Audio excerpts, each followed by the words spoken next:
mba eona aminy ary anio dia alahady ny fanateram-bokatra. Isika izao ny vokatry ny filazantsara ary ny anjarantsika dia maneho ny lanjan'izany filazantsara, ny asarobidin'izany filazantsara zany, ny herin'izany filazantsara zany teo amin'ny fiainantsika.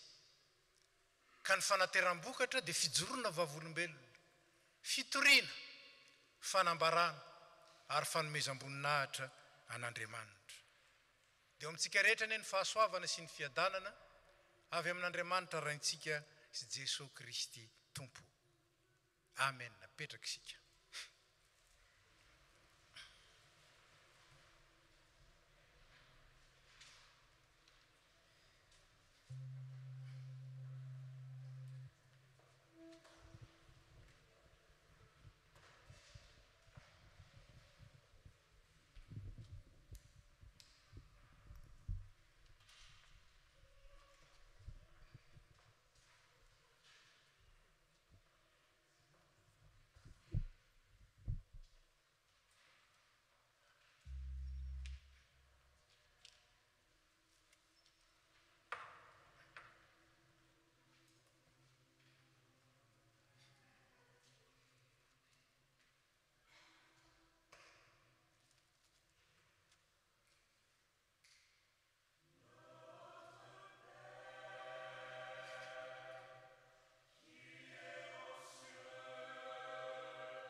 Aoka hiara-mitsangana ny fiangonana. Amin'ny anaran'ny Ray sy ny Zanaka ary ny Fanahy Masina. Ny salamo fahatelo amby telopolo ny andininy voalohany ka hatramin'ny fahatelo. Ny hoe tsika mifampahery idera sy hanome voninahitra an'Andriamanitra. Manao vahorakoram-piobiana ry olo-marina noho ny amin'izay nataon'ny Tompo, fa tompontsoanareo no midera azy ry olo mahitsy. Midera ny Tompo amin'ny lokanga ka salamo raha mbaly torofolo no atao fankalazana azy mira hira vaovao azy manaova feonjava maneno kanto miaraka amin'ny fiobina amen.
Ivavaka isika tompo ny aminay manontolo ny fahaizanay ny fanananay ny herinay ny fotoananay ny talentanay ary zay rehetra nomenao anay dia entinay manome voninahitra anao mideranao mankalaza anao satria avy aminao avokoa reny loharano ny zavatra rehetra ianao sady loharano tsoa ary tafavory eto ny mpianakavy finoana zay no amarinanao mamaim-poana tamin'ny rany Kristy ary natsanganao fiangonana dia vatanao ety an-tany manana fiombonana sy firaisana aminao tanteraka amin'ity alahady faharoa ny karemy ity dia mampiray ny feonay zahay manandratra anao noho ny fahatsiarovanay ny asaribidi ny asany tanterahanao anay tamin'ny alalan'i Jesosy Kristy zanakao fa ny fiaretany ny fiafiny ny fijaliany ny fahafatesany dia maneho aminay ny fitiavanao lalina satria zany rehetra zany no zakainy noho ny fitiavana anay tompo mangataka aminao zahay ampitoero ty anatinay ny fanahy ny fankasitrahana ny fanahy ny fanomezam-boninahitra anao, ny fanahin'ny fanandratana anao. Areoko ty alady ity hanavaozo anay indray ny fandroratenanay eo anao, fa ny anao efa nao mafisinao ary ny tanterahanao tamin'ny alalan'i Jesosy Kristy. Izay dia nampianarina hoe ny fity mifamalo no mahatsara fihavanana. Mangataka aminao zay, meo anay ny herin'ny mpanahy, azahoanay mamaly ny fitiavanao, azahoanay mamaly ny fandroratenanao tamin'ny alalan'i Jesosy Kristy, ary azahoanay mamaly ny soa izay narotsakao taminay. Aminaratsoan'i Kristy no anaovana izany vavaka izany. Amen. Petraka isika.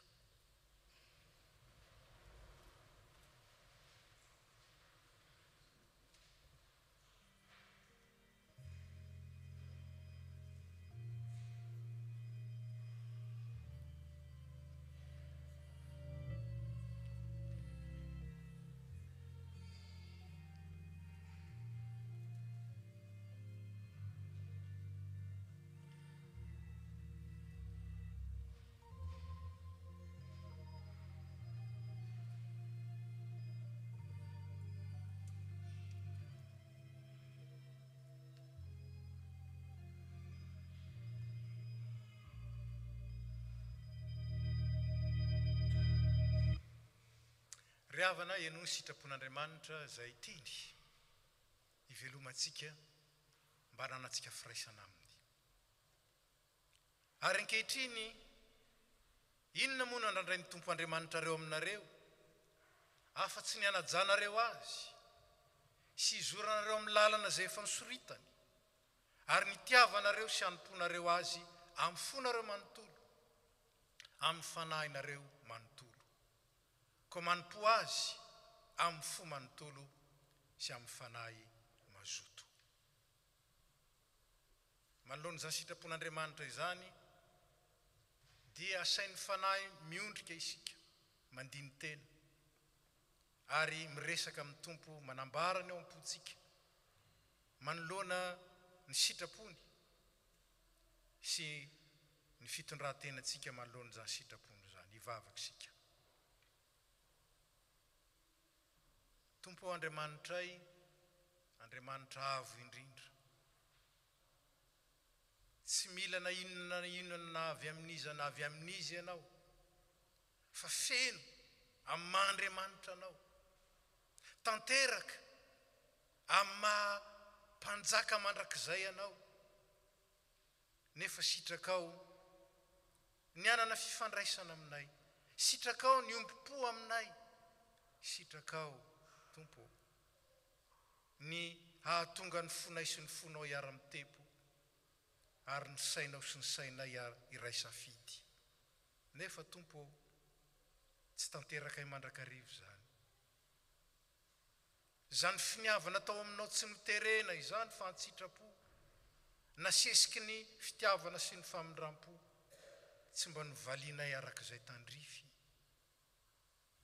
fa indraindray zay miavonavim-po manadino anao, indraindray zay variana amin'ny fiainana ka tsy mahatsiaro ny sitraponao sy anatanteraka izany, ary indraindray zay manolo tena ho anao ihany, fa tsy amin'ny fonay manontolo, tsy amin'ny fananay manontolo, fa indraindray.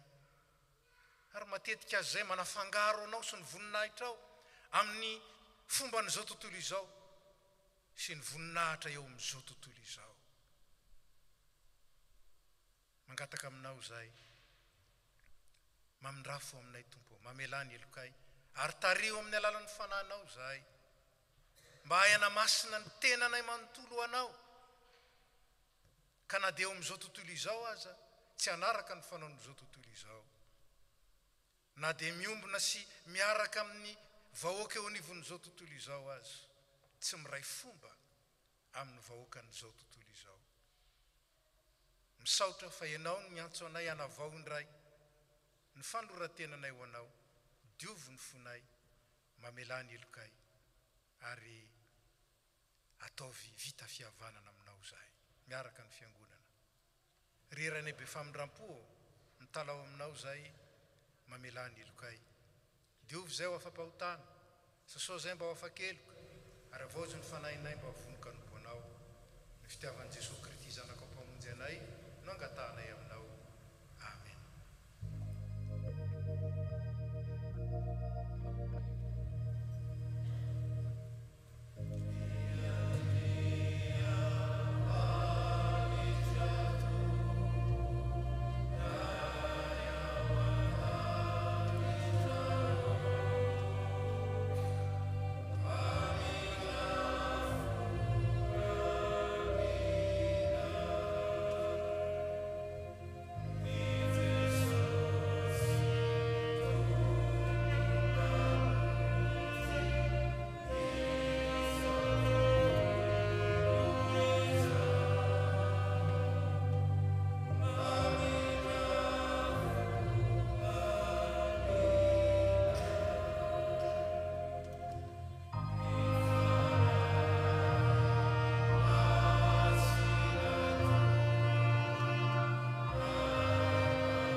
Ny Andriamanitsika dia Andriamanitra fitiavana. Tsy ny haverentsika na ny alevona antsika ao ambanin'ny fahotana sy ny vokany, tsy zany ny fandriana lalina ao am-pony, fa ny bebantsika kosa azahoany manadio antsika ka hivelomantsika ny fandresena ary ananantsika ny fahafahany zanak'Andriamanitra marina tokoa. Manao izay mibebaka marina, raiso amin'ny fahatokina ny teny anambaran'ny Tompo fa efa nofirenesy ny fivavaka ao ary efa navelany ny eloka ao. Mitsangana isika. Hoy ny Tompo aminao, aza matahotra, marina tokoa fa nanao reny ratsy isan-karazany reny ianareo, kanefa aza miala amin'ny Tompo itsony fa manompo azy amin'ny fonareo manontolo, fa tsy andao anareo ny Tompo noho ny fitandrovan'ny voninahiny. Tsy andao anareo ny Tompo satria efa sitrany ny anao anareo vahoakany, ko matoki nisy teny efa nanoko ny vavako tamin'ny fahamarinana ho ny Tompo ka tsy hitsoaka izany. Fitiavana mandrakizay ny fitiavan'ny Tompo atsika ary ao amin'ny zanany zany fitiavana zany.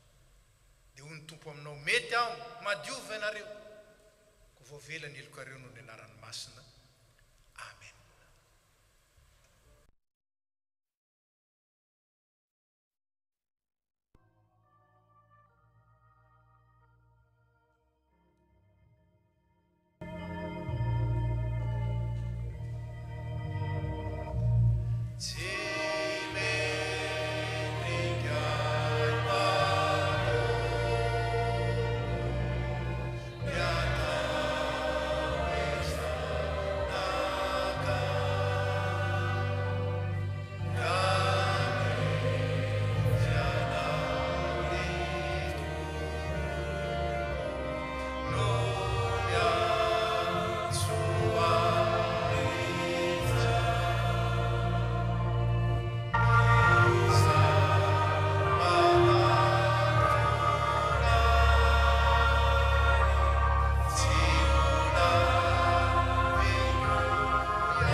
efa namaly ny vavatsika sy ny atatsika Andriamanitra nanadio antsika ny Tompo ary vita fihavanana amin'ny zanany isika ko voninahitra ho any amin'ny avo indrindra ho an'Andriamanitra petraka isika.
Nous arrivons au moment dédié aux enfants et aux jeunes. Je demande donc aux jeunes et aux enfants de se lever.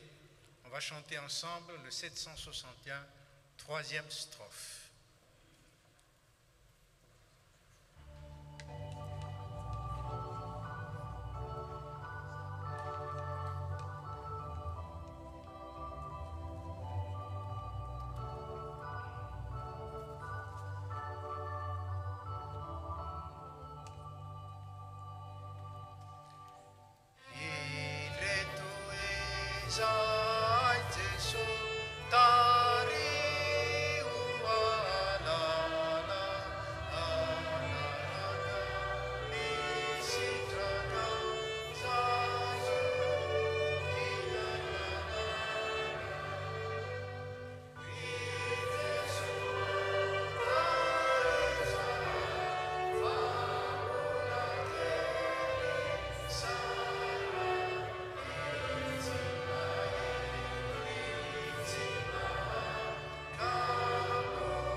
Seigneur Jésus, notre Seigneur, notre Sauveur, notre frère bien-aimé, merci pour ce moment que tu nous donnes et surtout ce temps dédié à nous, jeunes et enfants de cette Église.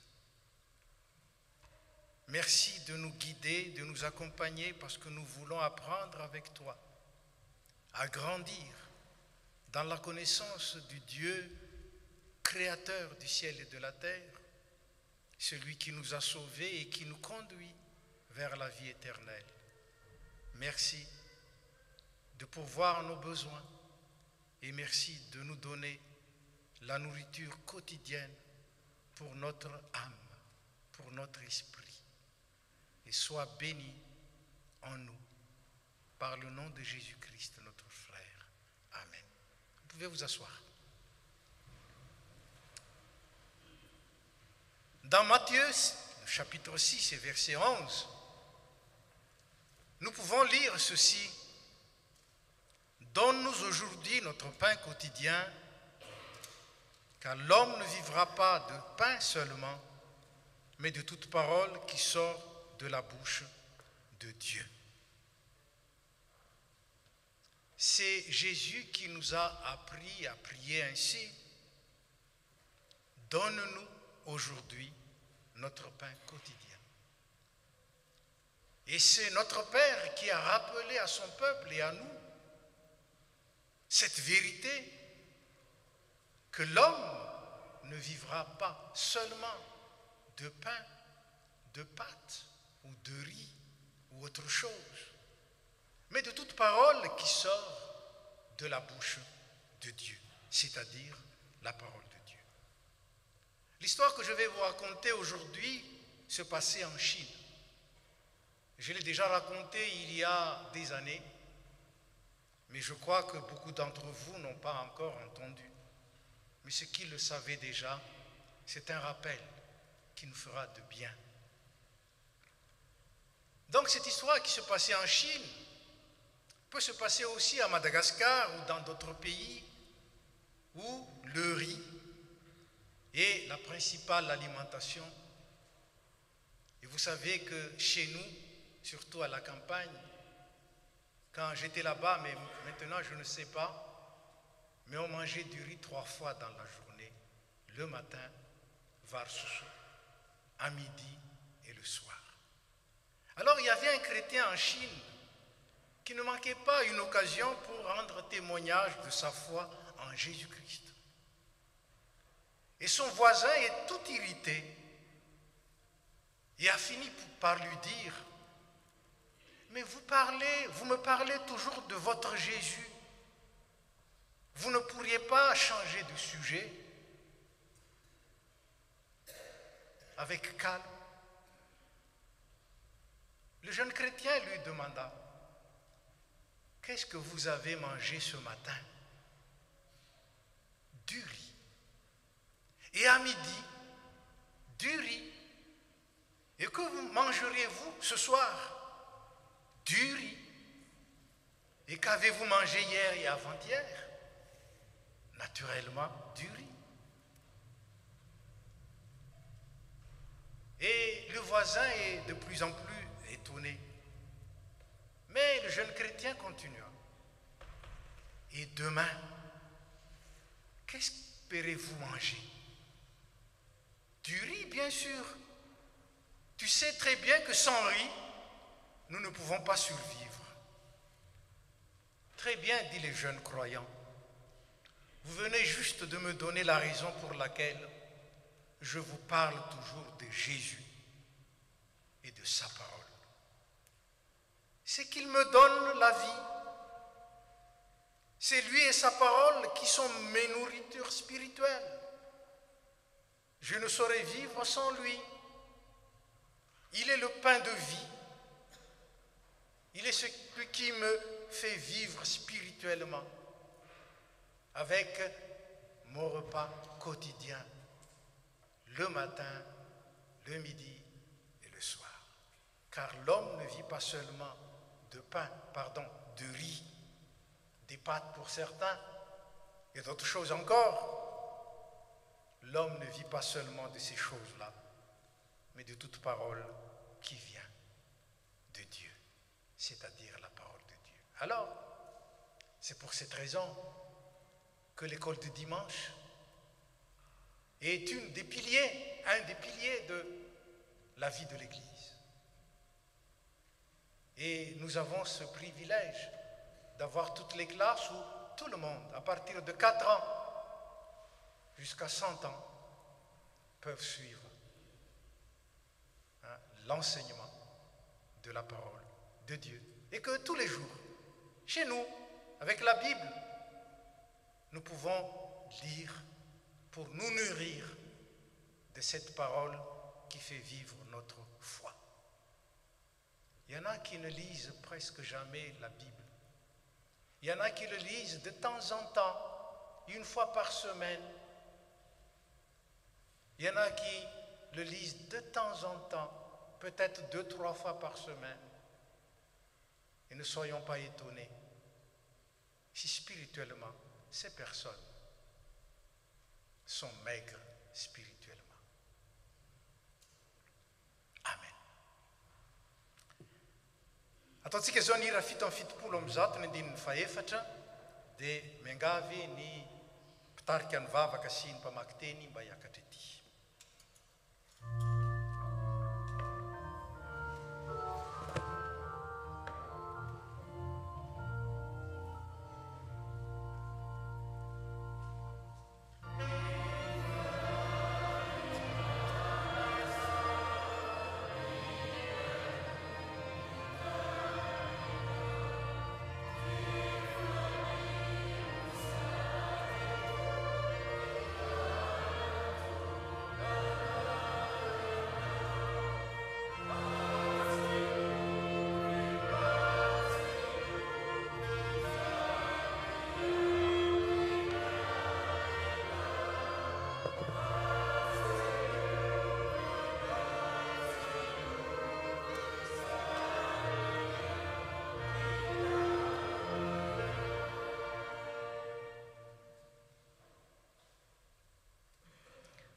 Vavakisika tompoko ry Andriamanitra rainay eo mbola midera sy manome voninahitra ny anaranao hatrany izay.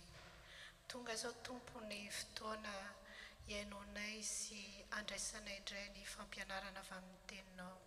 Ny teninao izay mofinaina iveloman'ny fanahinay. Koa mangataka aminao izay ampidino ty anatinay ny fanamasinao ka hitarika anay sy tsilo anay mandritra izany fotoana izany. Ampangina izay feo rehetra tsy avy aminao tompo ary ampisy ny fifantohana tanteraka ka ahafahanay mandray ny hafatra izay ampitainao aminay ary miaina amin'izany amin'ny andavanandronay. Amin'ny anaranao Jesosy Kristy naovanay izany vavaka izany. Amen. Iaraka maki ny teny sika ao amin'ny Genesisy. Ny Genesisy toko 12 ny andininy voalohany ka hatramin'ny fahaefatra. Genesisy toko 12 andininy voalohany ka hatramin'ny fahaefatra. Dia rehefa hitantsika dia raha tsika mamaky amin'ny Baiboly dika teny amboniny no novakiantsika dia ny 10. Hoy ny Tompo tamin'ny Abrahama: miala amin'ny taninao sy ny fianakavianao ary ny tranodrainao ka makanesany amin'ny tany izay asehoko anao. Ataoko firenena lehibe ianao, hitahy ianao aho ka hampalaza ny anaranao. Anjary fitahiana ho an'ny hafa ianao, ho tahiko izay mitahy ianao, fa ho zoniko kosa izay manosona anao. Amin'ny alalanao no hitahiana ny firenena rehetra eran-tany. Dia nandeha araka izay nolazain'ny Tompo tamin'ny Abrahama ary niaraka taminy koa i Lota. Tokony ho 570 taona i Abrahama fony izy niala tany Harana. Amen.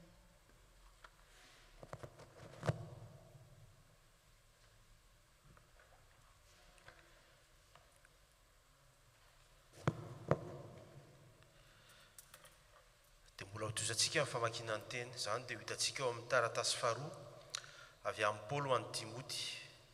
Taratasy faharoa avy amin'ny Paolo amin'ny Timoty, toko voalohany ny andininy 9 ka hatramin'ny 10. Rehefa hitantsika dia rahantsika mamaky amin'ny anaran'ny Tompo. Koa aza mianatra no vavolombelon'ny Tompontsika aza menatra nio amiko koa dia izao voafonjany ny aminy ka oka iretanao ny fijaliana miaraka amiko ny vaovao mahafaly araka ny hery men'Andriamanitra anao. Andriamanitra no mamonjy atsika sy miantso atsika ho vahoakany tsy noho ny asa vitatsika fa noho ny fandaharany tenany ihany ary noho ny fahasoavany. Efa mimeny atsika tao amin'ny Kristy Jesosy izany fahasoavana izany fony tsy mbola nisy ary akory izao rehetra izao kanefa nahariariny atsika kehitriny tamin'nisehon'ilay mpamonjy atsika dia i Kristy Jesosy izay nanafoana ny heri ny fahafatesana sy nanambara mazava ny fiainana sy ny tsy fahalovana tamin'ny alalany vaovao mahafaly.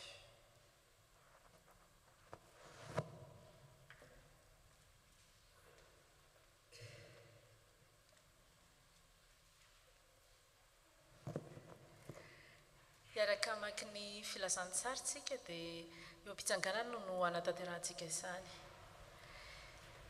Filazantsara izay hitantsika eo amin'ny boky Matio toko fa 17 andininy voalohany ka hatramin'ny andininy fahasivy. Matio toko fa 17 andininy voalohany ka hatramin'ny andininy fahasivy. Rehefa hita dia hovakiana amin'ny anaran'ny Tompo. Amin'ny dikateny iombonana no amakiko azy na ny DM. Eninandro taorian'izany dia nalain'i Jesosy niaraka taminy Petera mba amin'ry Jakoba sy Johany mpirahalahy ka nentiny nitokana tany an-tendrombohitra avo anankiray. Dia niova tarehy teo anatrehan'izy telo lahy Jesosy, namirapiratra tahaka ny masoandro ny tavany ary tonga fotsy tahaka ny hazavana ny fitafiny. Ary indreo koa izy hitan'izy telo lahy Mosesy sy Eli nresaka tamin'i Jesosy. Dia ho Petera tamin'i Jesosy, Tompo, tsara ho antsika ny mitoetreto, ko raha sitraka ao dia anao lay eto aho, lay telo eto aho, ny anankiray ho anao, ny anankiray ho an'i Mosesy ary ny anankiray ho an'i Eli. Raha mbola niteny Petera dia nisy rahona mazava nanarona azy rehetra. Ary injao nisy feo avy tao amin'ny rahona io nanao hoe, ity ny zanako, ilay malalako, izy ny sitrako, henoy izy. Noho nandre izany reto mpianatra telo lahy dia natahotra mafy ka lavo ny ankohaka tamin'ny tany. Fa nanatona azy Jesosy dia nanohina azy sady niteny hoe, miarena, aoka izay nitahotra. Dia niandrandra hijery izy telo lahy ka tsy nahita olona afa-tsy Jesosy rery ihany. Tamin'izy efa mianaka nidina avy tany an-tendrombohitra dia izao no baiko nomeny Jesosy azy telo lahy. Aza lazaina na amin'iza iny fahitana iny mandra-pitsanga ny zanak'olona ho velona avy any amin'ny maty. Amen.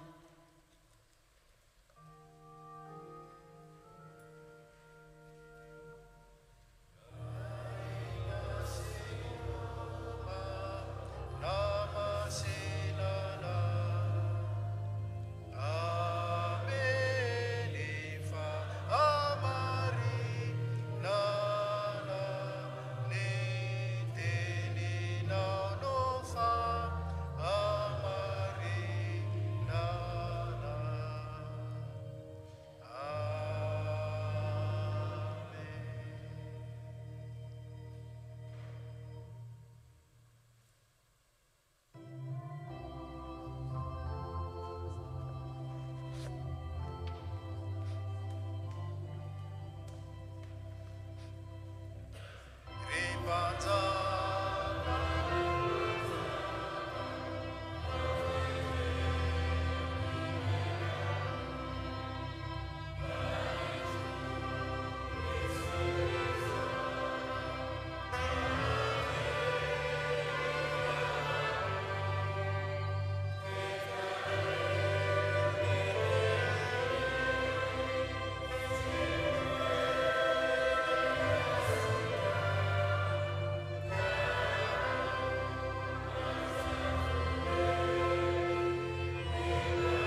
ry havana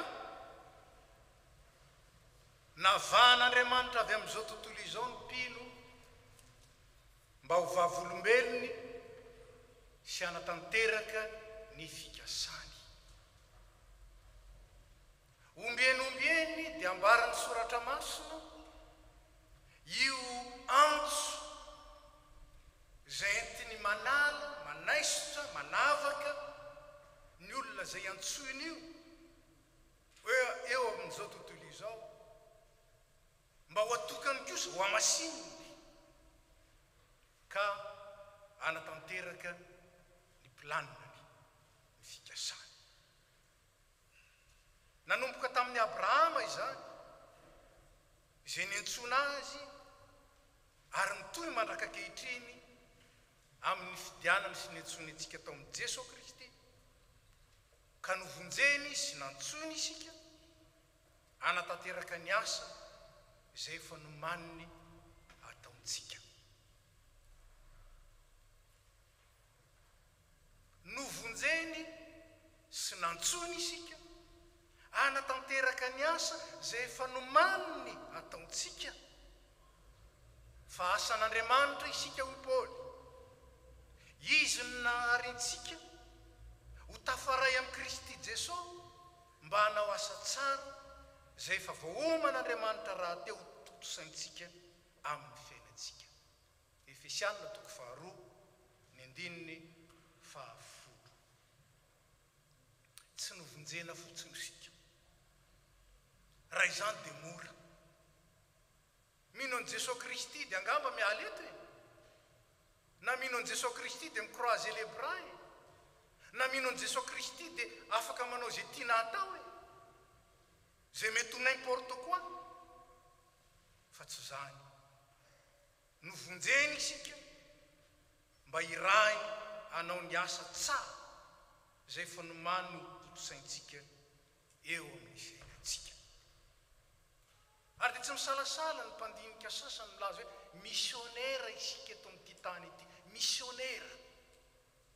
Ary zany missionnaire izany, missionné zany hoe misy asa ampiandreketina azy. Tsy ilay iraka ny mamaritra ny ataony. Tsy ilay missionnaire ny mamaritra izao no ataoko, fa ilay maniraka azy. Ary tahaka izany ny antsonan'i Paoly sy Barnabasy. Atokany ahy Paoly sy Barnabasy hoy ny Tompo ao amin'ny boky ny asan'ny apôstôly mba hanao ny asa zay anirako azy. Takatsika ve zany? Zany ny fanontaniana lehibe mipetraka. Takatsika ve fa ny antony namonjen'ny Tompo antsika dia ny hanaovantsika ny asa? Ary takatsika ve fa ny asan'Andriamanitra tsy arak'izay tiantsika, tsy arak'izay metimety amin'ny olona, tsy arakarak'izay mahadevolana ny sainy be sy ny maro. Tsy zany ny asan'Andriamanitra, fa izay lazainy, izay ambarany, izay anirahany. Hoy Paoly apôstôly ao amin'ny vaky tenitsika, Andriamanitra no namonjy antsika sy niantsontsika ho vahoakany, tsy noho ny asa vitantsika, fa noho ny fandaran'ny tenany ihany ary noho ny fahasoavany. Tsy noho ny lasantsika, ny fiavina, ny saranga, zay veritsika ho maisikatsika, tsy noho izany, ary tsy noho ny nataontsika koa mba hamonjenantsika, fa noho ny fahasoavany. Zany hoe tsy mendrika akory isika. Tsy mendrika ho antsona akory enge isika. Tsy mendrika hiray aminy sy ombona aminy akory ene isika. Tsy mendrika hanao ny asany akory ene isika. Fa natsono amin'izany noho ny fahasoavany satria tiany. Ary dia nanomana planina ho amin'ny fiainantsika izy. Nanomana planina ho amin'ny fiainantsika izy. Mety maro amintsika no efa naminavina zao ny ataoko ny fiainako mandao an'izao dia avy eo manao an'izao, dia manao an'izao, dia manao an'izao. Planina tsika zany. Fa inona kosa ny planina n'Andriamanitra amin'ny fiainantsika? Fa ho amin'izany no namonjenantsika ny antsony itsika ka ny rany itsika anatanteraka ny fikasany ny planina raha takatsika zany a dia asain'ny soratra masina takaritsika koa ny dingana tsy maintsy arahana ho amin'izany tsy ampy ny manaiky fotsiny dia mandeha araky ny sitrapon'ny tena mila mahafantatra tsara ary taratra ao amin'ny fiantsonany Abrahama zany voalohany mila miala ny teny hebreo zay ilazana dia ongotana mila ongotana miala amin'ny taninao sy ny fianakavianao ary ny tranondrainao asa raha izany teo amin'ny toeran'ny Abrahama ahoana ny navaliko an'izany indrindra fa mpisorona be na dia mpanompo sampy azy zay nanana ny lazany nanana ny ajany ny rain'ny Abrahama tany Ora tany Kaldea any Babilônia zany miala amin'io mila miala amin'ny référence humaine zay ifikirantsika be dia be zany isan-karazany zany zao ny mahizao ary misy aza zay taranaka pastera zay taranaka kristiana zay taranaka zao zay avy amin'ny itsy na avy amin'ny izao mila miala ary manaiky andeha amin'izay atoron'Andriamanitra raha nanaraka ny fampianarana ho an'ny tompon'andraikitra isika misy maromaro ihany isika tao anatin'izany raha nanaraka fampianarana isika dia nazavaina tao ny hevitry ny hoe exodos mandeha zay ndikany hoe odos lalana ny miala tany amin'ny fanedevozana tany Egypta zany ny exodos fa tsy maintsy miala ary mety manandevo mety mamatotra ka mahatonga anao tsy mety iongotra miala ny fiheverana amin'ny tena ny fiheverana amin'ny manodidina miala amin'ny taninao sy ny fianakavianao ary ny tranondrainao ny fiangonana riavana dia ambarako eklesia eklesia zany hoe le niala amin'izao tontolo izao ary kosa nampiraisina amin'ny Jesosy Kristy ka tonga vatany Kristy ety an-tany mila miala raha mbola naman'izao tontolo izao isika raha mbola mpanaraka ny fomba n'izao tontolo izao ary zany nampikorotana ny fiangonana tany Korinto fa reo olona reo niovafona naraka ny kristianisma dia tonga tao amin'ny fiangonana tao Korinto saingy le fomba tany velany ihany ny nentiny tao anatiny tao iny ihany ny nentiny importation vokatra zany nikorontana ny fiangonana tao Korinto na tonga ny Paoly anoratra ny taratasy voalohany ho an'ny Korintianina mila miala faharoa mila mandeha mankanesany amin'ny tany zay asehoko anao ny epistily ho an'ny Hebreo dia milaza fa tsy fantatry Abrahama akory angeo aizy io tsy fantany akory ny mombamomba n'io tany asain'Andriamanitra leny io ary nandeha Abrahama nefa tsy fantany zay aleny tsy fantany fa fantatry ilay naniraka azy tsy fantany fa fantatry ilay niantso azy fa matetika angetika tsy mety mandeha raha tsy fantatsika aloha la zao tsara aloha e anika tsy ny tenin'Andriamanitra tsony ny anontsika fa ny eritreritsika tsy ny fijerin'Andriamanitra tsony ny jerentsika fa ny fijeritsika anika tsy mahavokatra eo amin'ny asan'Andriamanitra fa i Abrahama nitoky tamin'izay nylazainy ny tompo ary zany raha teo ny hevitry ny teny hoe pistis zay adika hoe finoana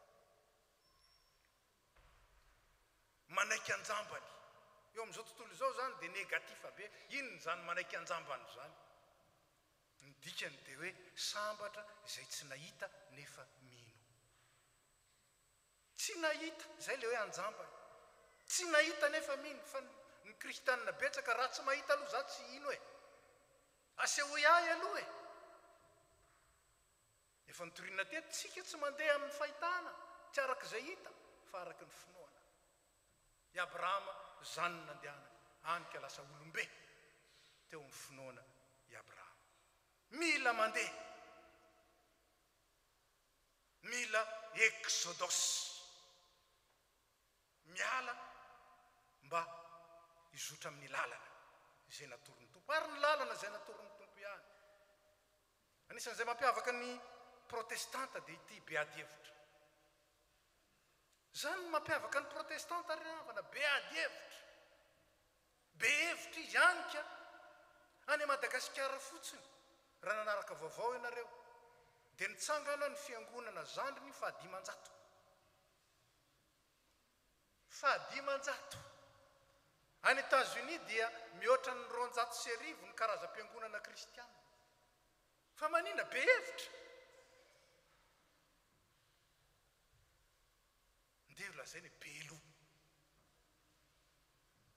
Mila mandeha anika eo ny ilanan'ny fahatelo, mila manoa manaiky ny dikan'izany. Dia nandeha araka izay nolazainy tompo tamin'ny Abrahama. Mazava tsara nolazan'ny soratra masina araka izay nolazainy tompo, fa tsy araka izay naresy lahatra ny sainy, na araka izay natoron'ny ray aman-dreniny, io ary ny tokony ialana. Tsy nitoky afa-tsy tamin'ny tenin'Andriamanitra izy, ary tsy nitoky afa-tsy ny fomban'Andriamanitra. Rehefa nanome toky azy Andriamanitra dia ninony izay nolazainy. Ataoko firenena lehibe ianao, hitay anao aka ho tahiako izay mitay anao, ary hozoniko izay manozona anao. Amin'ny alalanao no hitahinan'ny firenena rehetra. Za ty ve zany? Amin'ny alalanao ry Abrahama no hitahinan'ny firenena rehetra ambonin'ny tany. Programa goavana any zany, goavana any zany. Zany nambaran'Andriamanitra tamin'ny Abrahama. Asa raha mba takatry ny lokeliny zay nietandohany zany zavatra lazainy zany, fa zao natoky an'Andriamanitra izy point. Zavatra mahagaga tsy takatry sainy Abrahama no nasain'Andriamanitra nataony, ary no manin'Andriamanitra ho azy dia nekeny sy nitokiny. Ary zay ny definition atao finoana, manaiky sy mitoky. Ary nitoky akory tsy hoe manana proof. Firifiry ny kristianina no mitady proof. Ary zany ny fahalemen'ny Tomasa raha fatatsika tsara. Tsy mino raha tsy mahita. Ahoana ny tompo? Sambatra kosa izay tsy mahita nefa nino. Zany ny tao amin'ny Abrahama. Anika dia nambara hoe rainy mino izy. Programa goavana ho iaho. Zava-mahagaga tsy takatry ny saina. Zany namboarin'Andriamanitra ho an'ny Abrahama. Ary dia nekeny nakatoaviny ary nitanterahany hatramin'ny farany. Hoy ny tompo amin'ny Jaona 4:12. Izay mino ahy ny asa ataoko nataony kio. Ary anao asa lehibe noho izany azy izy satria zaho mankany amin'ny ray. Indraindraingy ao amin'ny fiangonana, izay mino ahy le ataony anina ny kopieny, le ataony ny antsa ny mba harahana. Fa ino ny mahafinaritra? Fa ahoana ny nataon'ny tompo e? Ahoana ny nataon'ny tompo? Fa ny lavon'ny olona izy. Tsy tatitsika izany lavon'ny olona zany. Tianao asa lehibe ve tsika? Tianao asa lehibe ve isika? Fa ny tompo manana programa lehibe amin'ny alalan'ny mino.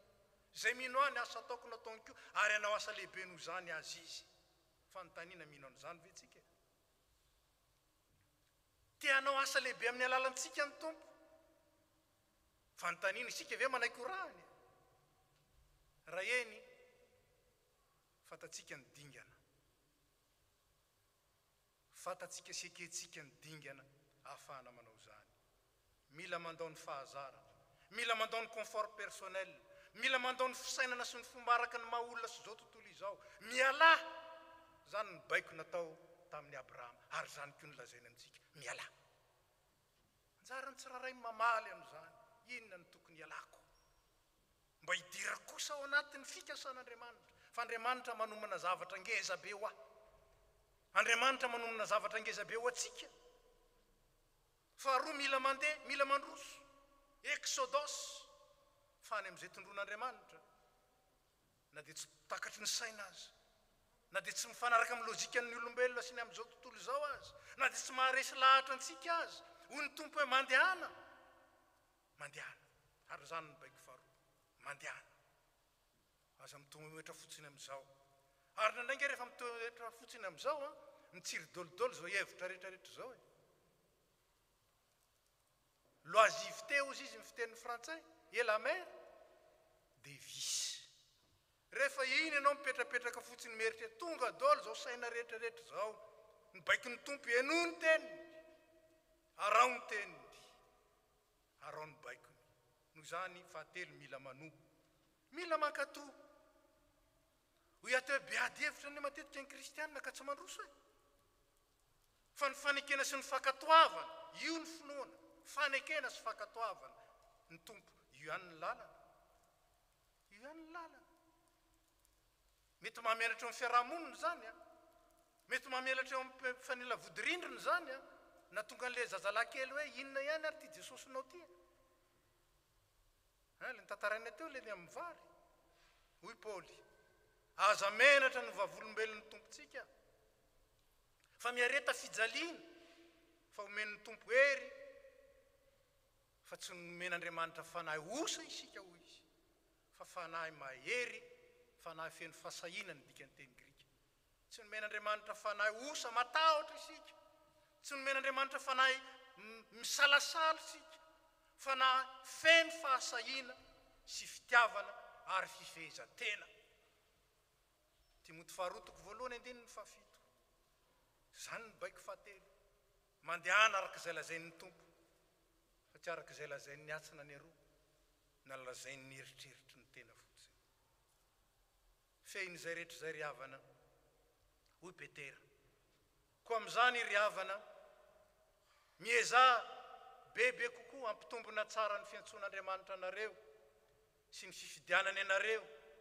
Satria raha manao zany zavatra zany ianareo dia tsy solafaka amin'ny fahotana na oviana fa toy izany no nomezana malalaka ho anareo ny fidirana ao amin'ny fanjakana maharitra mandrakizay dia ny fanjakan'i Jesosy Kristy tompontsika sady mpamonjy antsika. Petera faharotoko voalohany ny andininy fahafolo sy faharaka ambin'ny folo. Mieza ampitombona tsara ny fiantsonanareo. Riavana nomen'Andriamanitra vina isika. Vina mibanjina no avy, vina androso, vina ananganana trano ho an'Andriamanitra. Azahoany tsika raha manompo, azahoany fanompoana mivelatra tsara. Fanontaniana feo aviaizana eny renesitsika sy manositsy atsika ao amin'izany feo aviaiza. Misy ihany fanontaniana apetraka. Ary raha izao moa raha izao. Tsy ny raha tsony ny apetraka e. Ny raha dia fiteniny tsy finoana.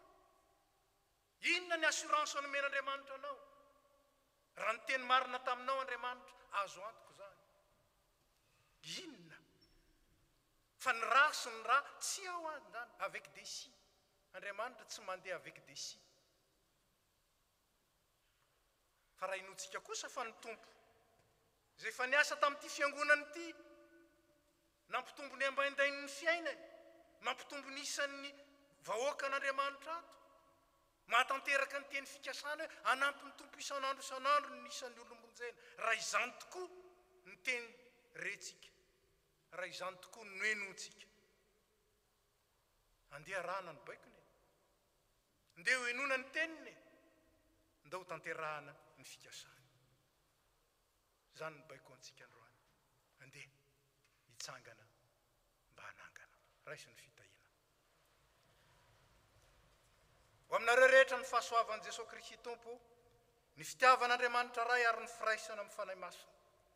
Ampahazava fo anareo ary tari-dalana anareo amin'ny lalan'ny finoana sy ny fanantenana ary ny fitiavana. Fa matoky ilay niantso anareo, izy nahatanteraka izay nanirahiny sy nametrahany fitokisana ho anareo.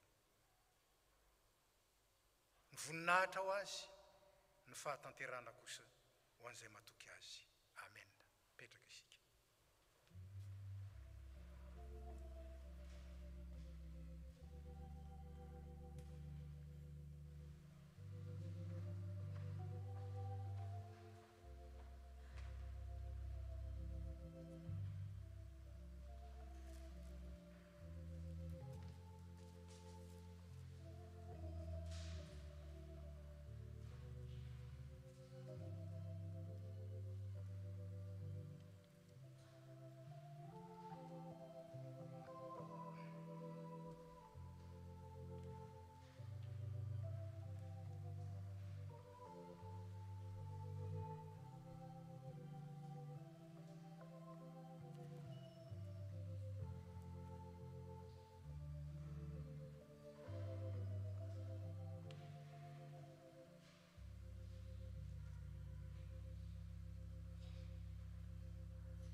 ndeha hanambarany finoantsika isika ka iarahantsika manonona ny fanekem-pinoana nisy anina eo mpitsanganana anaovantsika izany. Isika mino an'Andriamanitra iray ray tsy toa mpanao ny lanitra sy ny tany ary ny zavatra rehetra na ny hita na ny tsy hita, ary mino an Jesosy Kristy tompo iray zanan'ilay tokan'Andriamanitra nateraky ny rainy talohan'izao rehetra zao, ny mazava avy amin'ny mazava, Andriamanitra tokoa avy amin'Andriamanitra, nateraka fa tsy natao, miray amin'ny zavatra rehetra, izy no nahariana izao rehetra zao. Noho ny amintsika olombelona sady ho famonjenantsika dia nidina avy tany an-danitra izy, ary natao mifanahy masina nofo avy tamin'ny Maria Virjiny, dia tonga olona izy nombona tao amin'ny azo fijaliana ho fanavotana antsika, tamin'ny nanapaham-Ponto Pilato izy, nijaly izy ka naleva, nitsangana tamin'ny andro fahatelo araka izay voasoratra izy, niakatra ho any an-danitra izy, ary nipetraka ao an-tananankavanan'ny ray, avy any eviny indray amin'ny voninahitra tsara ny velona sy ny maty, ary mandraka izay ny fanjakana. Isika mino ny fanahy masina tompo sady mpanome aina izay avy amin'ny ray sy ny zanaka, ka hitsaoana sy ankalazaina miaraka amin'ny ray sy ny zanaka. Izy dia niteny tamin'ny vavany mpaminany. Isika mino ny fiangonana iray miorona amin'ny fanambaran'ny apôstôly ary manerina izao tontolo izao. Isika manaiky mibatisa iray ho famelan-keloka sady manantena ny fitsanganan'ny maty ary ny fiainana marak'izay. Amen. Petraka isika.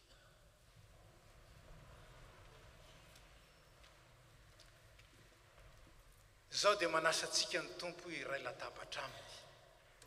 Ny firaisan-databatra amin'ny tompo ry havana dia firaisan'aina aminy, ary firaisana asa sy adidy aminy koa zany, koa sady fanehoantsika ny finoana zany no fanavaozantsika koa ny fandroratenantsika anaraka ny tompo. Ataontsika ny hira izay efa voatondro dia mangataka ny diakonina mba hiakatra ety.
Tompo Andriamanitra hivavaka isika. Entiko tompo ray mason'Andriamanitra mandrakizay mahefa ny zavatra rehetra, mety tsy mahavonjy ny isaoranay ianao amin'ny fotoana rehetra sy amin'ny toerana rehetra, amin'ny alalan'i Jesosy Kristy tomponay izay tianay sy nanolotena hamonjy anay. Amin'ny alalany koa ny diaran'ny anjely ny fiandriananao, hitsaon'ny fanapahana sy ny fahefana rehetra anao amin'ny tavitra, ary iarahan'ny fiangonana any an-danitra sy ety an-tany nidery ny anaranao amin'ny fiobiana.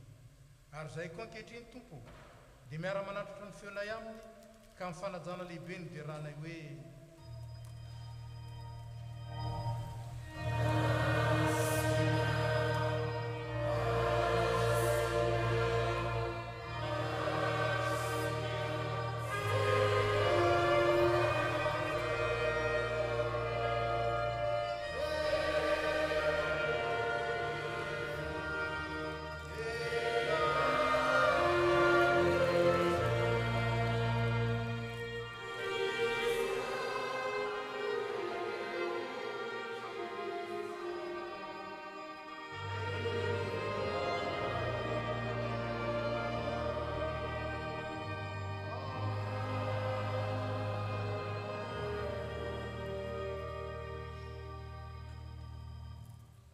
zao ny voasoratra ry havana manambara ny amin'ny nanatanterahan'ny tompo ny fanasana voalohany izay mbola arahintsika sy ankalazaintsika mandraka ankehitriny. fa Jesosy Kristy tompontsika tamin'ny alina izay namadiana azy dia nandray mofo ary rehefa nisaotra izy dia novakiny ka hoy izy raiso ano tia ny tenako izay omena ho anareo zao no atao fahatsiarovana ary toy izany koa ny kapoaka rehefa nihinana dia hoy izy misotroa amin'ny tenareo rehetra fa ity no rako dia ny amin'ny fanekena vaovao izay alatsaka ho an'ny rehetra ho famelan-keloka ka na ovinana misotro ianareo dia izao no ataovy ho fahatsiarovana koa dia misaorany ray izay nampahamendrika antsika hanana anjara ny lovan'ny olona masina eo amin'ny mazava amen petraka isika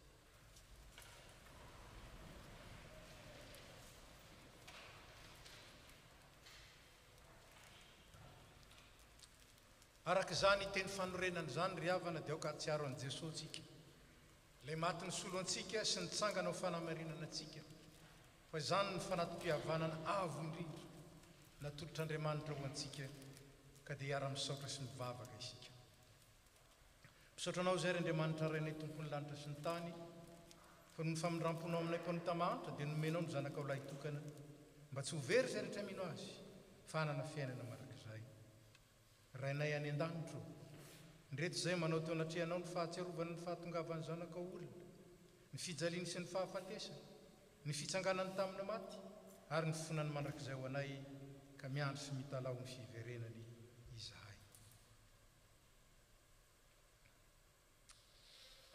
ankehitriny ary raha io aidino ny fanahy masina mba hameno ny fonay ka handraisanay tokoa ny tomponay amin'ny fonona velona amin'izao izy manatona anay amin'ny alalan'ny fanasana izao fa ny fanahinao masina no arinao hanamasinanao ary hanomezanao anay ny zava-tsoa rehetra ho tsapanay tokoa anie ny fanatrehanao ka tsy izay intsony no velona fa ianao no velona sy miasa ao anatinay miaraka ny fiangonana ry Jesosy Kristy tompo izay izay tonga eto anatrihanao iombona amin'ny latabatra ao masina dia mangataka mba hampiraisinao ao aminao ohatry ny sampana mivoaloboka ampianaro hifankatia tahaka ny tiavanao anay izahay ary aoka izay ara-manana amin'ny fiangonana masina manontolo ny fiononana sy ny fifaliana aminao dia ianao izay miara-manjaka amin'ny ray sy ny fanahy masina hatramin'ny taloha indrindra ka ho mandrakizay amen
efa nandray ny fanahy mahazanak'Andriamanitra antsika isika izany no ahafahantsika miara-manonona ilay vavaka nampianarin'i Kristy hoe rainay izay ny an-danitra ho masinina anie ny anaranao ho tonga anie ny fanjakanao atao anie ny sitraponao ety an-tany tahaka ny any an-danitra meo anay no izay anina sahaza ao anay ary mamelany elokay tahaka ny namelanay izay meloka taminay ary aza nitondranay ho amin'ny fakapanahy fa manafanay amin'ny ratsy fanao ny fanjakana sy hery ary ny voninahitra mandrakizay amen ako hitsangana ny fiangonana ny mofo izay vakitsika dia firaisana amin'ny tenan'i Jesosy Kristy tompontsika ny kapako misaona izay isaorantsika dia firaisana amin'ny rany Jesosy Kristy tompontsika hoy ny tompo avie efa voavoatra avokoa izao ny zavatra rehetra manao ny iray efa voatondro isika dia zaraina ny mofo sy ny kapoka ary rehefa tafaverina ety ny diakonina dia miara-mihinana ny mofo sy ny soto amin'ny kapoka isika izay fanazo dia afaka mipetraka ho noho ny fandaminana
ho Jesosy Kristy tompo raisoano ity ny tenako izay omena ho anareo izao no ataovy ho fahatsiarovana.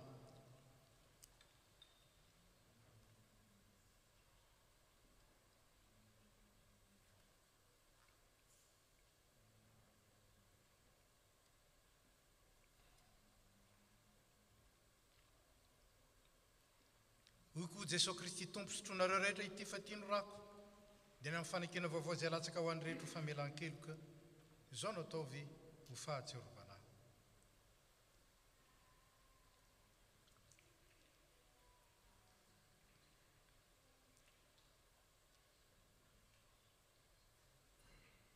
Jesosy Kristy tompontsika izay voaomby tamin'ny hazo fijaliana ka nitsangana tamin'ny maty nefa nanome anareo ny tenany sy ny rany izay nanavotany anareo tamin'ny fahotana rehetra. Izy any ampahery sy aro anareo amin'izany amin'ny finoana marina ho fiainana mandrakizay ho aminareo ny fiadanana. Mbola ataontsika ny hira fa 920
Ny mpitandrina sy ny komity FPMA Toulouse dia faly miaravatsika amin'ny anaran'i Jesosy Kristy lohan'ny fiangonana sady tompon'ny asa.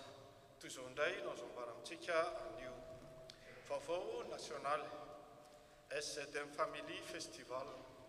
À l'attention de l'Assemblée des paroissiens FPMA, chers tous, c'est avec grand plaisir que la SZM nationale FPMA vous invite à participer au SZM Family Festival.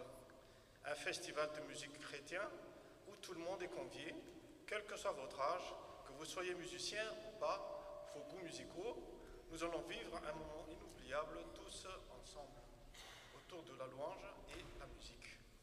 Au programme, concerts, louanges, détente, participation d'artistes chrétiens et bien plus encore. La programmation officielle sera bientôt dévoilée. Notre SZM Family Festival se tiendra les 18, 19, 20, 21 mai 2023 à la FPMA Aix-Marseille, à l'église Sainte-Émilie du Viala, 258 boulevard Romain Roland, 13 009 Marseille. Les réservations se font uniquement sur le lien affiché à l'écran. Les PAV comprennent la restauration sur place durant le festival. Les réservations sont ouvertes du 28 février au 15 mars 2023. L'hébergement des participants se faisant dans des complexes hôteliers type B&B ou Ibis Budget. Passé le 15 mars 2023, le tarif des réservations sont susceptibles d'être modifiés. Alors n'attendez plus, inscrivez-vous dès maintenant. Nous vous attendons nombreux à notre SZM Family Festival.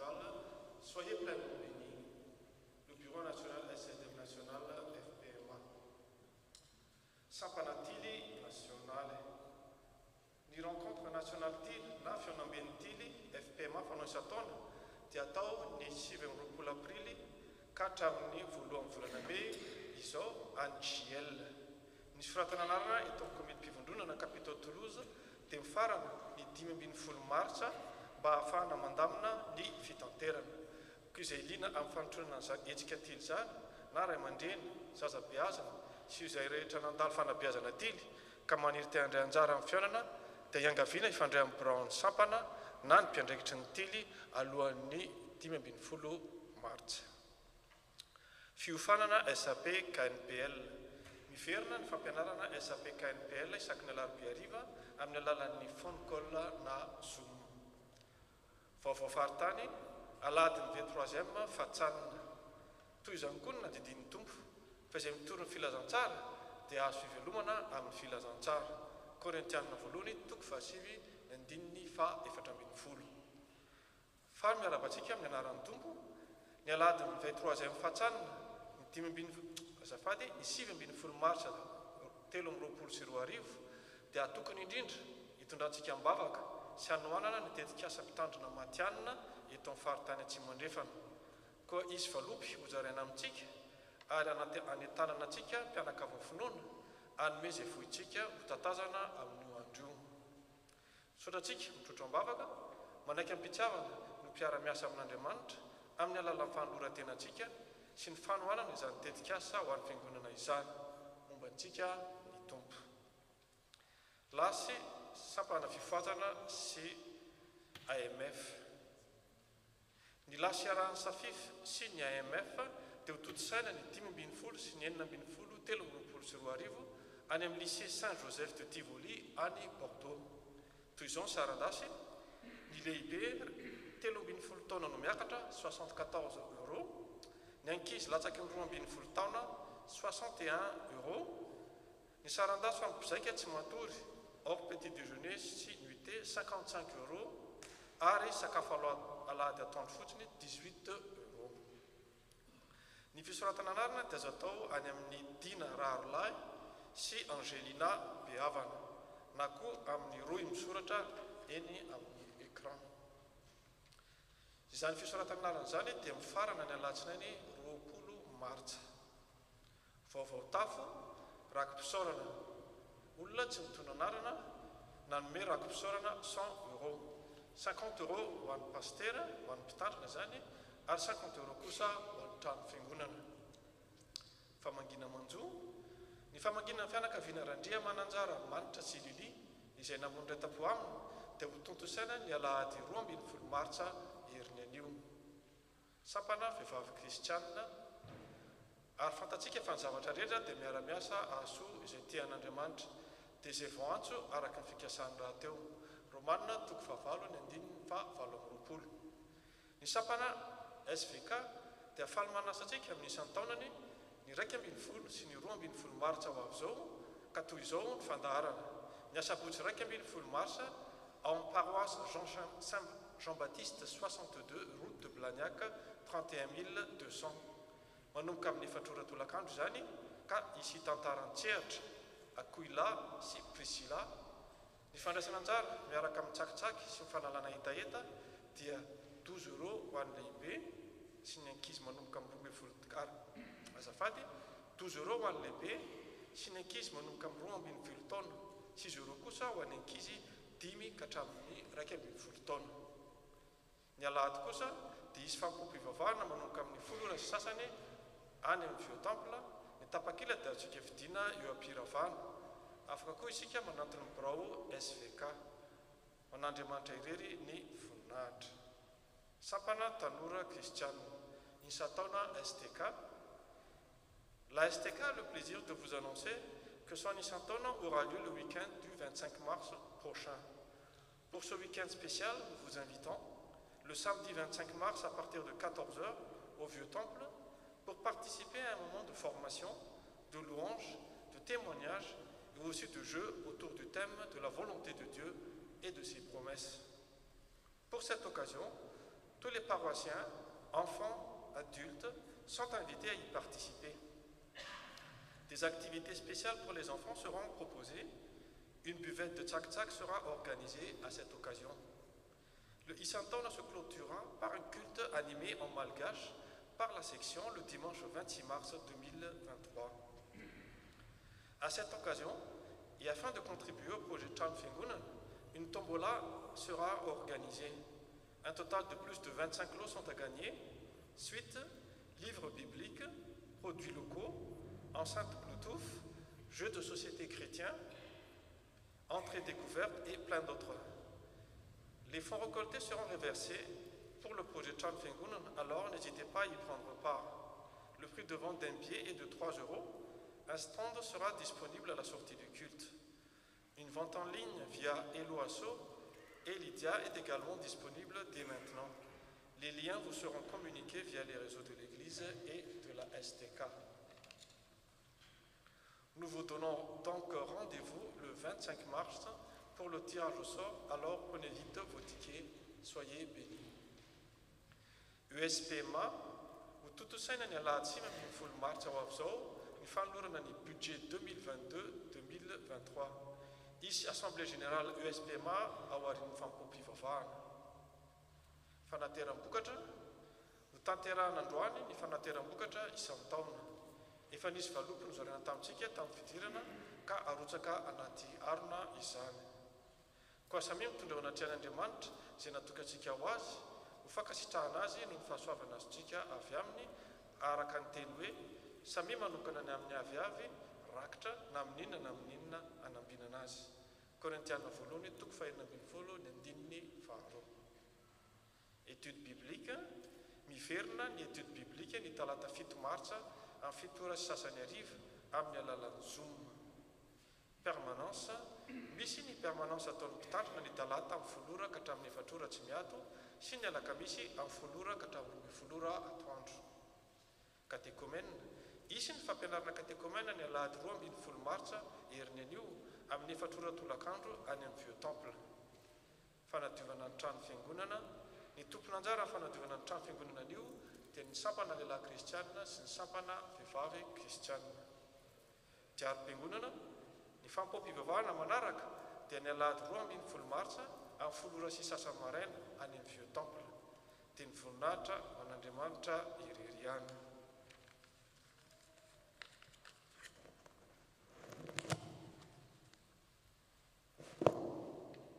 Falmirabatsika amin'ny anaran'ny tompo riavana, misy vaovao lehibe tsara mafisina amintsika fiangonana anio.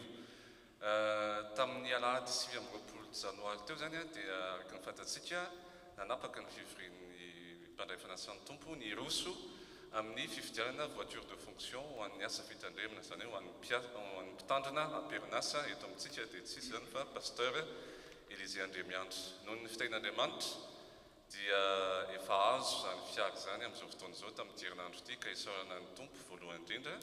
Dingana vaovao iroson'ny tafitolozy zany ao anatin'ny fanohanana ny asa fitandremana riavana tamin'ny octobre 2007 no nitsangana ny poste Matianina eto amin'ny FMA Toulouse, karakarain'ny V3M FMA Toulouse, efa 19 taona lasa zany zay.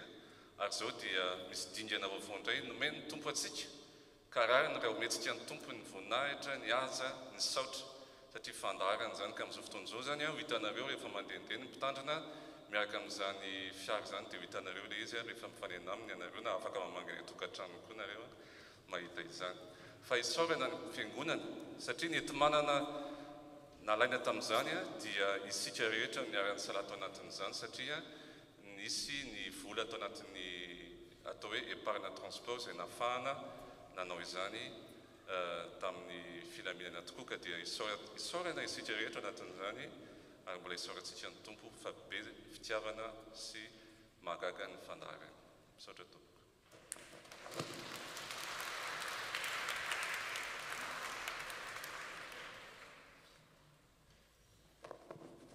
Araka izany dia maneho fisaorana feno ny fiangonana manontolo. Marina fa fitaovana entina miasa no nomenareo ary dia mitaky adidy be aminay zany satria izay moraty eo moa ny zavatra kendrena kanefa dia isaorana manontolo ny fiangonana satria fanamorana koa sy fanampiana eo amin'ny fanatanterana ny asa izany. ny vavantsika mianakavy dia mba ho tanteraka somatsara ny asa ary indrindraindrindra hitohatra ny atrany ny fiombonatsika ao amin'ny fampitomboana ny ambaindainy ny fiangonana amin'ny fanatanterahany tsy raray avy ny mpitandrina amin'ny toerana ny dekona sy ny komity ny loolona ary ireo département maro samihafa sy ny sampana valo eto amin'ny fiangonana ary tsika rehetra angatahana amin'ny tompo mba hitombo hatrany hatrany ambaindainy asa indrindra fa misy ezaka lehibe izay efa izorantsika ny ananatsika fiangonana lehibe kokoa ka mba hihoatra noho izao ary sika isaky ny alahady satria ny antony mahatonga atsika eto ane dia tsy omby atsika rehefa alahady tsotra ny ry amin'ny veo temple ka dia mbola manatitra ny fisaorana manatitra ny fankasitrahana ary ambonin'izany moa ny fisaorana an'Andriamanitra ka dia ny tompo ombanareo mandrakariva manaraka zany a dia fanaontsika ny miarahaba ireo vahiny izay sendra mandalo na tongeto misy amintsika ao anatin'izany angatahana mba hitsangana tompoko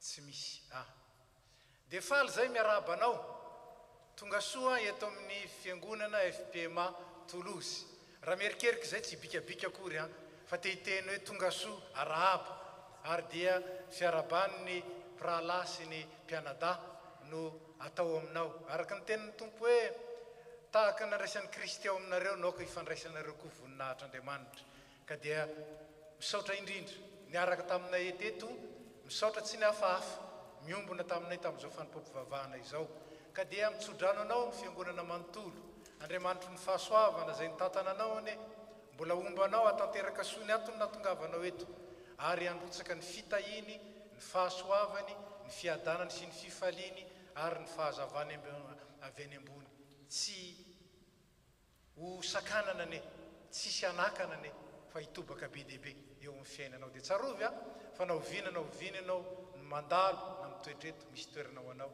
eto amin'ny FPMA Toulouse misaotra indrindra tompoko manaraka zany dia fanaontsika koa rehefa lahady voalohany amin'ny volana tahaka izao ny miarahaba ny zokintsika ny ray aman-drenitsika izay nahatratra ny tsingeritaona nahaterahany ka ao anatin'ireny zany Ramatoa Kotondrina Joséphine angatahany ianao mba hitsangana tompoko dia faly zay miarahabanao nahatratra soa ny tsingeritaona nahaterahanao indray fomban'ny tompo zany fitantanan'Andriamanitra zany kanefa lay Andriamanitra tokana inontsika nitantananao nanambonanao dia inonay koa fa mitantananay ary manambonanay ka ny fijoronao dia ero anay fa tahaka ny ombany anao ombany anay menakavy ary tahaka ny inonay fa ombany anay menakavy no ombany anao koa ane misy tenin'Andriamanitra zay fangatahana nataon'ny mpanao salama ao amin'ny salama faraky amin'ny fitopolo no manao hoe antitra sy fotsy volo ankehitriny io moa dia lazaina foana na dia tsy fotsara ny volo satria samy manana ny toetrany ny olona tsiraray avy kanefa ao amin'ny fahanterana antitra sy fotsy volo ankehitriny nefa azafoy Andriamanitra engane eo aoka afaka hanambara ny asanao mahery vaika sy mahomby amin'ireo tanora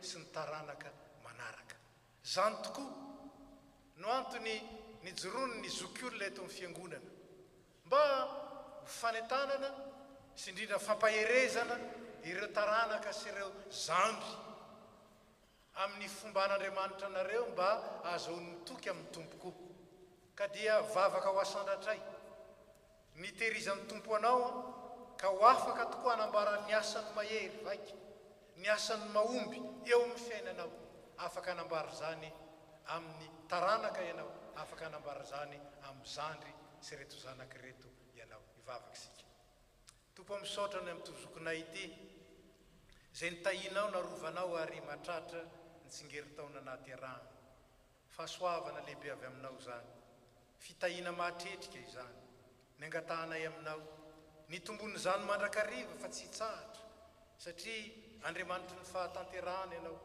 ianao tsy nanomboka asa foana raha tsy hanatanteraka ary ianao tsy mba tia tapatapany ko dia arotsay aminy tompo ny fahafianoan'ny fitahinao ny fahafianoan'ny fimpinanao tsara ary ianao no hatanteraka amin'ny fiainany ninonina iriny fony ka mifanaraka amin'ny sitraponao zany dia aoka hitafotafo isan'andro ary vaozinao isan'andro ao amin'ny fisaorana satria manavao ny fitahiana ao aminy ianao, manavao ny fitondranao tsara aminy ianao, ary manavao ny fiadanana sy ny fifaliana ary ny fahazavana izay anjarany mino ao aminy ianao.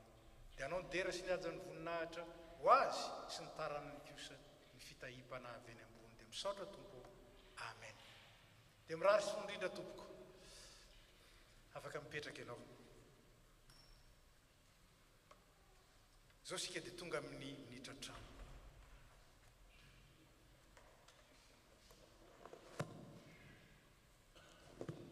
Ampifaliana no iarabanantsika fiangonana amin'ny anaran'i Jesosy Kristy Tompo. Mahakasika minitra trano dia fizarana ny izay rehetra vita mahakasika ny tetika asa trano fiangonana, ary fampatsiahivana antsika ihany koa hoe inona moa no antony nirosoantsika amin'ity tetika asa trano fiangonana ity. Efa taona maromaro dia efa miaina fahasarotana ny tafontsika mikasika ny trano. Raha tsahivitsika fotsiny ohatra hoe ny mpampim-pivavahana rehefa lahady dia rehefa lahady tsotra dia en vieux temple isika, ary tena efa tsy antonona antsika intsony en vieux temple. Misy fotoana raha fa nisy olona tena hoe niverina an-dalana nefa efa avy any an-tany lavitra niverina an-dalana satria tsisy toerana. Dia tena zavatra mampalahelo be izany. Ary tsika rehefa lahady voalohany volana dia voatera tao après-midi ny fampim-pivavahana ary eto amin'ny salin. Ny hetsiky ny sampana dia isaky ny sabotsy, misy répétition, misy fivoriana, misy fotoam-bavaka, ary marina fa valo ny isan'ny sampana ankoatran'ireo vondronasa izay eo amin'ny tafontsika. Dia rehefa mandeha ny hetsika sy ny asa rehetrarehetra dia tena fa tsy ampy ny salle en vieux temple, ary tena fa misahirana izany ny tompona andraikitra mitady hoe ahoana ny fomba andamenana ny reny hetsika reny. Nisy ataonany sampana koa ny alady mitandrina ny fetim-piangonana dia voatery mitady salle isika, satria amin'ireny fotoana ireny indrindra misy ataonany sampana dia te hivelatra kokoa isika amin'ny fampelezana ny vaovao mahafaly, mivelatra amin'ny manodidina isika, dia tsy maintsy mitady salle lehibehibe ahafahana mandray olona. Ny amin'ny alady mitandrina dia mba ahafahantsika miara-mikorana, miara-mifaly eo amin'ny tompo, no mifananantsika ny mpitandrina mpiay antsika dia mila mitady trano malalaka isika ahafahantsika miara-misakafo aorian'ny fampim-pivavahana. Toy izany ihany koa ny fetim-piangonana, izany hoe tsy maintsy mitady salle izany isika ngezangeza kokoa ahafahantsika manao an'ireo zavatra ireo, ary indraindray tena sarotra be vao mahita salle. Dikan'izany tena hoe indraindray misy asan'Andriamanitra tsy tanteraka noho ny tsy fahitana salle. Tamin'ny krismasy farany teo tamin'ny 2022 dia voatery niditra indroa isika satria tsy azontsika intsony ny Christ roi, fa tsy maintsy natao teto amin'ny temple de Salin fampim-pivavahana, dia lasa fidirana indroa, ary misy tsy maintsy hoe fandaminana be dia be ao ambadika izay ahafahantsika manatanteraka izay. Izay zany fa ampahany amin'ny fahasarotana iainantsika, mbola misy maromaro fa efa miseho izany fahasarotana izany, ary dia izany no anisan'ny hoe efa lalana asehon'Andriamanitra amintsika hoe mila mitady trano lehibehibe isika ahafahantsika mitombo ao anatin'ny asa fanompoana, fa ihany koa tena hoe mampitombo ny ambaindain'ny fanjakan'ny lanitra amin'ireo manodidina antsika. Dia ny zavatra faharoa asehonareo dia hoe reto trano fiangonana tolotry ny URT antsika reto dia misy ofana, ao ihany koa ny birao izay ampiasain'ny mpitandrina dia misy ofana. Raha ny natao fotsiny fampitana tamin'ny 2021 dia 11 700 € zany ny ofan'ireo hoe tena charge immobilière fixe zany izay naloantsika, ary tamin'ny 2022 dia 13 800 €. Marina fa tena symbolika mihitsy ny zavatra alohantsika amin'ny URT, ary tena isaorantsika satria ampirahalahiana no hanomezantsika izany ireto toerana ireto, ary dia mbola isaorana izy ireo, fa tena hoe anjara tena hoe mila mitady trano tena hoe malalaka isika mba ahafahantsika manatanteraka ny asa. Ary mitombo mandeha ny fotoana dia hitantsika ny fitomboan'ilay izy ao anatin'ny herintaona dia mitombo be dia be. Dia raha manao kajikajy tsotsotra isika dia ny 10 taona any zany dia mbola hitombo be dia be. Ka izay no isany hoe mba mahatsara ny hijerentsika trano ray lehibe.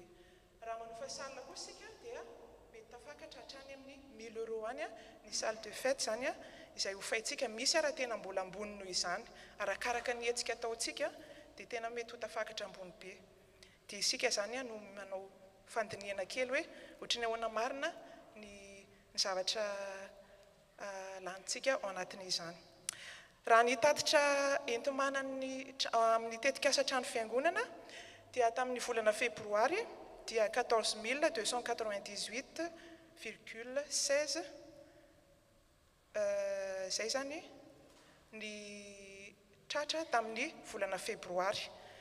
Ary raha tamin'ity taona 2024 ity dia mitentina 18 817,16 € izay no azontsika janvier sy février.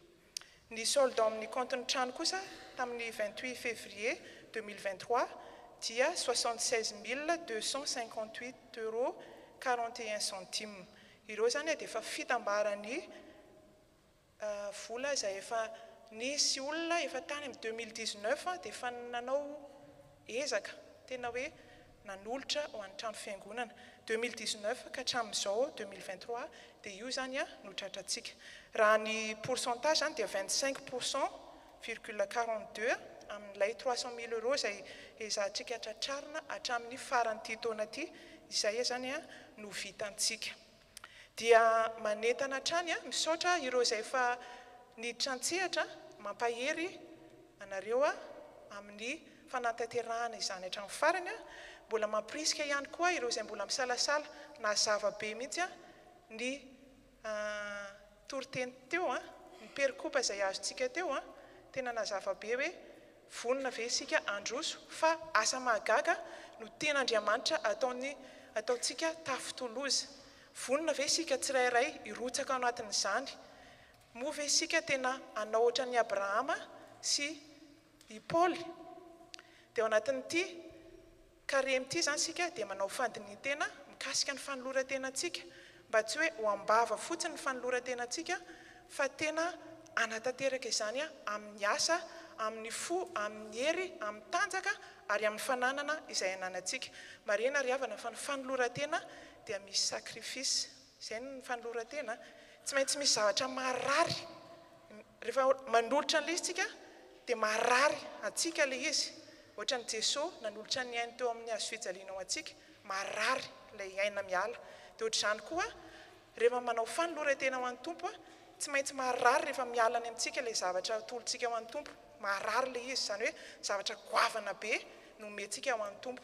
Fa ny valiny azontsika avy eo kosa dia tena hoe zavatra tsy hay fantarina, tsy haintsika ho saintsainina fa tena hoe tena lavitra ny eritreretintsika no zavatra amalin'ny Tompo atsika. Isika raha teo moa efa nahazo famonjena maimaim-poana dia inona no asakana antsika anome izay ilain'ny Tompo ho amin'ny asany.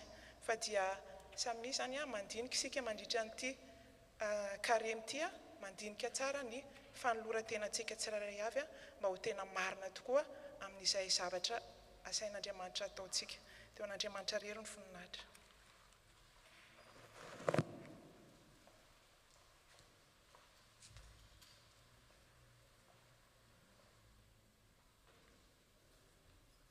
Araka ny lazaina tamintsika teny am-piandohana ary fantatsika raha teo dia fanateram-bokatra androany.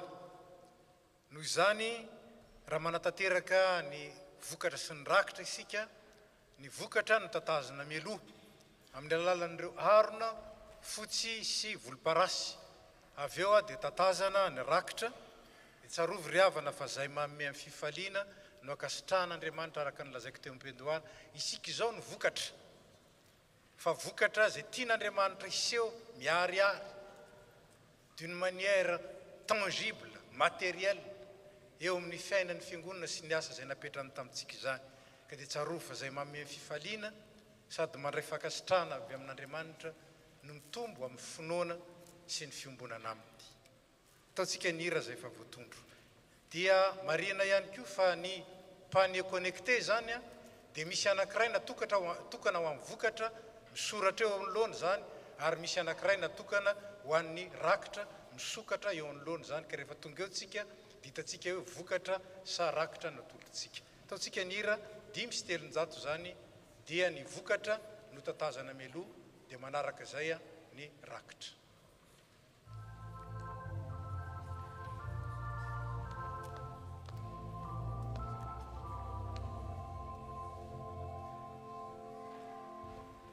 Oh, miasasaka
petraka isika.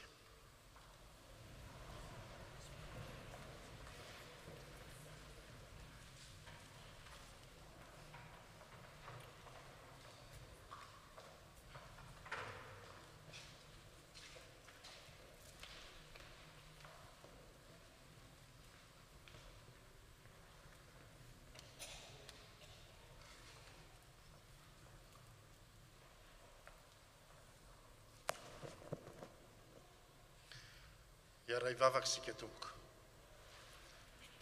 Ry Tompoandriamanitra rainay, Andriamanitra avo indrindra tokoa ianao. Indre ny hatsaranao nanomezanao anay izao fotoana nafahanay naneo, ny ombombavaka taminao tamin'ny andro anio. Maro ny tompoko naniry hiaraka aminay, hiaraka nitera sy nankalaza ny anaranao anio, kanefa noho ny fahasairanana maro samy hafa dia tsy afaka nanatateraka izany. Koa mibavaka manokana ho an'izy ireo izahay ry Tompo, ireo izay marary, na ny an-trano zany na ny atokantrano, dia mino izahay ry Tompo fa ianao no kasika an'izy ireny, ianao izay efa nandresin'ny fahafatesana no hanala ny fanaintanana sy hanome azy ireo ny fanasitranana tanteraka. Eny ry Tompo, mangataka aminao izahay mba hojerenao manokana ny mpitandrina eto aminay sy ny fianakaviany. Saranay ianao ny nanomezanao anay ny izany mpitandrina izany, izay miay anay ondriny eto amin'ity tafo tolozy ity. Ko mangataka aminao izay ry Tompo mba omeo fahasalamana, hery, tanjaka, ary fahany manatanteraka izany asa masina izay ankininao aminy izany. Eny ry Tompo, tsy adinonay ireo izay mpitondra isan'ambaratongana, ampio izy ireo, ameo hery mba hahafany hanatanteraka ny asa izay napetraka ao aminy, hampandroso ny fanjakanao ety an-tany. Mangataka aminao izay ry Tompo, apetraka eo ampelantananao ny vina izay misy eto amin'ity tafo tolozy ity, dia ny vina V3M izany sy ny vina ny trano fiangonana. Mangataka aminao izay ry Tompo mba ho fitaovana tanteraka tokoa, ahafahana tanteraka ny fikasanao ety ambonin'ny tany. Mino izay ry Tompo fa ianao no hampalatsapaka aty anatinay tsirairay avy ny fandraisana sy fanekeny izany vina izay apetraka ao aminay izany. Koa raha sitraka ao ry Tompo, dia ianao no hantanteraka izany sy hanome anay ny hery sy ny fanahy rehetra, ahafahanay miompom-peo miara-mandroso amin'izany vina izay napetraka ao aminay izany. Eny ry Tompoandriamanitra eo, mangataka aminao izay mba hoengaranao tanteraka ny firenena izay niavianay dia Madagasikara izany. Aza velanao ho latsapaka ao anatin'ny fahantrana izy ireo ry Tompo, fa ampio ireo mpitondra isan'ambaratongany mba hay hanome sy hanana saina tanteraka, ahafahan'izy ireo mba tsy heritreritra afa-tsy ny hampandroso ny firenena, mba hialana izany firenena izany ao anatin'ny tsy fandriam-pahalemana, ao anatin'ny fahantrana, ary indrindra mba ahafahanay mandroso sy mikatsaka ny fanjakanao tanteraka ety ambonin'ny tany. Tsy adinonay koa ry Tompo ity firenena izay mandray anay ity dia i Frantsa izany. Mangataka aminao izay mba ho ampianao ireo mpitondra ao aminy, mba hanjaka tanteraka eto amin'ity tany ity ny fiadananao, ahafahanay migioka izany fiadananao izany eto amin'ity tany izay hiatrehanay ny fiainanay amin'izao fotoana izao ity. Eny ry Tompo, fantatray fa ianao lehiray lehibe, mahafantatra ny any am-ponay tsirairay avy any. Maro ireo zavatra izay mety tsy ho voatononay, kanefa ianao dia mahafantatra ry Tompo ny etaeta-ponay tsirairay avy. Ko mangataka aminao izay mba ho tanterahinao izany raha toa ka fantatrao fa mendrika anay amin'izao fotoana izao. Dia izany Tompo mivavaka sandratra aminao, ary ataony amin'ny anaran'i Jesosy Kristy ao tsara indrindra. Amen.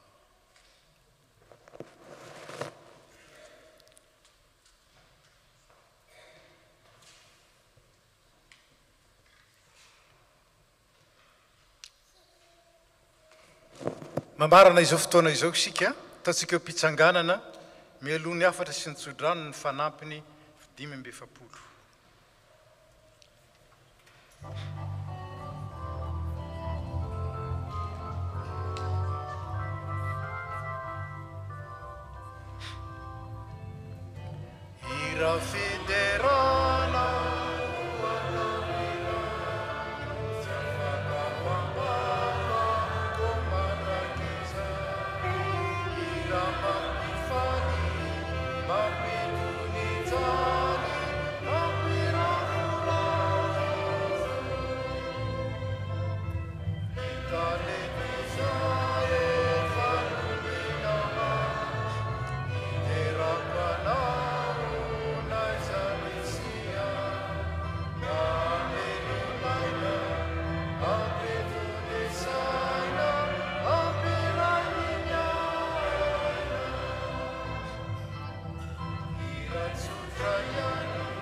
Zao no afatra antsika avy amin'ny tenin'Andriamanitra.